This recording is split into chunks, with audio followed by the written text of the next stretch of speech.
আসসালামু আলাইকুম viewers, cooking channel বিডিতে সবাইকে ওয়েলকাম জানাচ্ছি।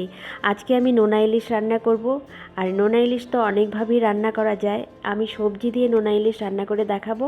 তাহলে চলুন দেখে নেই বেগুন আলু দিয়ে নোনা ইলিশ রান্না করার পদ্ধতি। নোনা ইলিশ রান্না করার জন্য এইরকম 2 পিস নোনা ইলিশ নিয়েছি। রান্নার সময় আমি এই পিসগুলো ছোট ছোট করে কেটে নেব। আমি এখানে নোনা ইলিশগুলো ছোট ছোট করে কেটে নিয়েছি।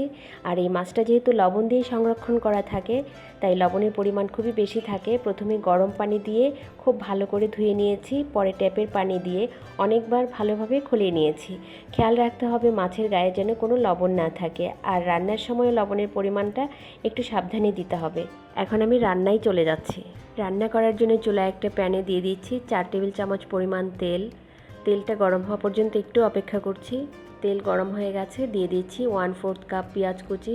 এখানে পেঁয়াজগুলো হালকা একটু ভেজে নিতে হবে, আর পেঁয়াজটা খুব বেশি লাল করব না। পেঁয়াজের কালারটা চেঞ্জ হয়ে এসছে, পেঁয়াজটা ভাজা হয়ে গেছে। এখন দিয়ে দিচ্ছি 1 চা চামচ হলুদ গুঁড়া, 1 চা চামচ মরিচ গুঁড়া, ঝাল যে যেমন পছন্দ করেন সেভাবেই দিয়ে নেবেন। আধা চা চামচ ধনে গুঁড়া, আর সামান্য একটু পানি দিচ্ছি।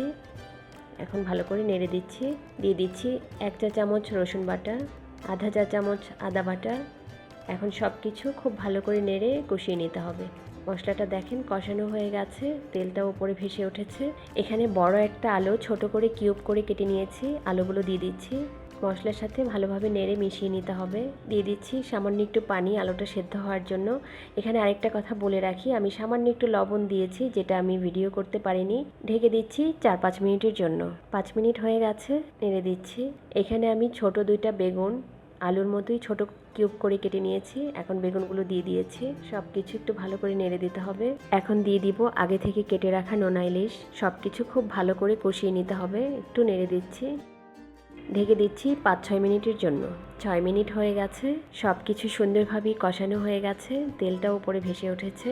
এখন দিয়ে দিচ্ছি সামান্য একটু পানি। পানির পরিমাণটা খুবই অল্প দিতে হবে, কারণ বেগুন খুব তাড়াতাড়ি সেদ্ধ হয়ে যায়। আমি এখানে আধা কাপের মতো পানি দিয়েছি।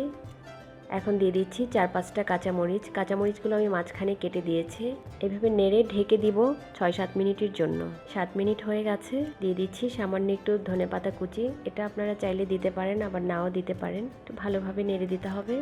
এইভাবে নেড়ে চুলার আঁচটা একেবারে কমিয়ে আমি 4-5 মিনিট চুলায় রাখবো।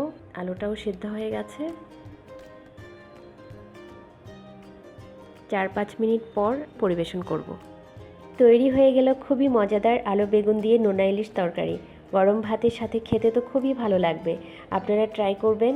আমার রান্না ভালো লাগলে আমার চ্যানেলটি সাবস্ক্রাইব করবেন। সবাই ভালো থাকবেন। ভিডিওটি দেখার জন্য অসংখ্য ধন্যবাদ। আল্লাহ হাফেজ।